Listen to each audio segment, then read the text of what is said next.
ಕೋಟಿ ದೇವತೆಗಳನ್ನು ಕೂಡಿಕೊಂಡು ತುಹಿನಾದ್ರಿಯ ತಪ್ಪಲಿಗಾಗಿ ಬಂದು ಪ್ರಾಂಜಲವಾದಂತಹ ಭಕ್ತಿಯಿಂದ ಏಕೋದಳ ಚಿತ್ತನಾಗಿ ನನ್ನನ್ನೇ ಜ್ಞಾನಿಸುತ್ತಾ ಇದ್ದೀಯ. ಸಂತುಷ್ಟನಾದಂತಹ ನಾನು ನಿಮ್ಮ ಪಾಲಿಗೆ ಚರಣದರ್ಶನವನ್ನು ಇಟ್ಟಿದ್ದೇನೆ. ಸುರಪಾಲ, ಈ ಹಿಂದೆ ದುಷ್ಟನಾಗಿರುವಂತಹ ಮಹಿಷನನ್ನು ಮರ್ದಿಸಿ ನಿಮ್ಮ ಪಾಲಿಗೆ 4 ಪೀಠವನ್ನು ಸ್ಥಿರವಾಗಿಸಿದೆ. ಮತ್ತೆ ಈ ರೀತಿಯಾಗಿ ಬಂದು ಗೋಳಿಡುವುದಕ್ಕೆ ಕಾರಣವೇನಯ್ಯ?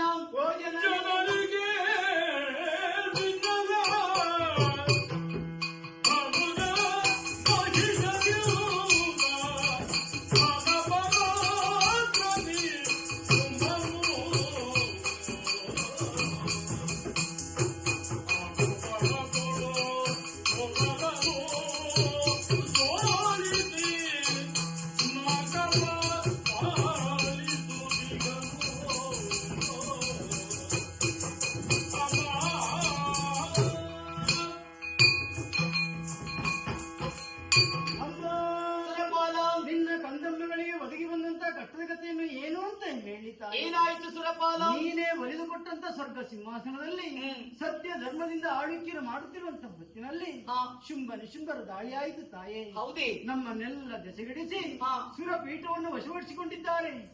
ಈ ಹೊತ್ತಿನಲ್ಲಿ ಧರ್ಮ ದ್ರೋಹಿಗಳಾಗಿ ಮೆರೆಯುತ್ತಿರುವಂತ ಶುಂಭ ನಿಶುಂಭರನ್ನು ತರಿದು ನಮ್ಮನ್ನೆಲ್ಲ ಪೊರೆಯಬೇಕಮ್ಮ. ಸುರಪಾಲ,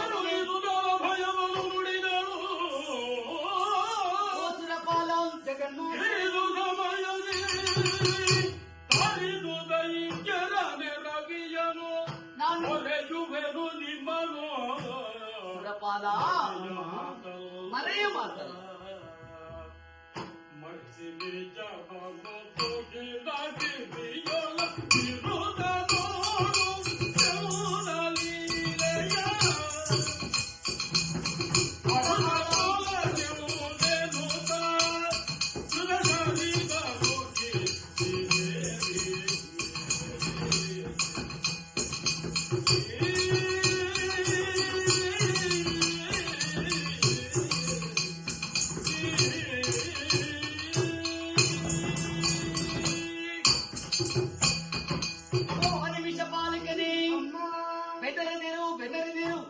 ದುಷ್ಟರಾಗಿರುವಂತಹ ಶುಂಭನಿಶುಂಭರವಾದಿ ಆ ದುಷ್ಟರನ್ನು ಕಿರಿದು ದಿನದಲ್ಲಿ ನಾನು ತೆರೆದುಕೊಳ್ಳುತ್ತೇನೆ.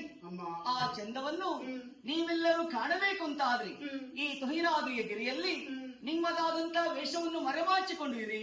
ನಾನಾಡುವಂತಹ ಶ್ರೀದೇವಿ ಮಹಾತ್ಮೆಯನ್ನು ನೀವೆಲ್ಲರೂ ಕಣ್ತುಂಬ ಕಾಣಿರಿ ಮಕ್ಕಳೇ. ಜಯ ಜಯ.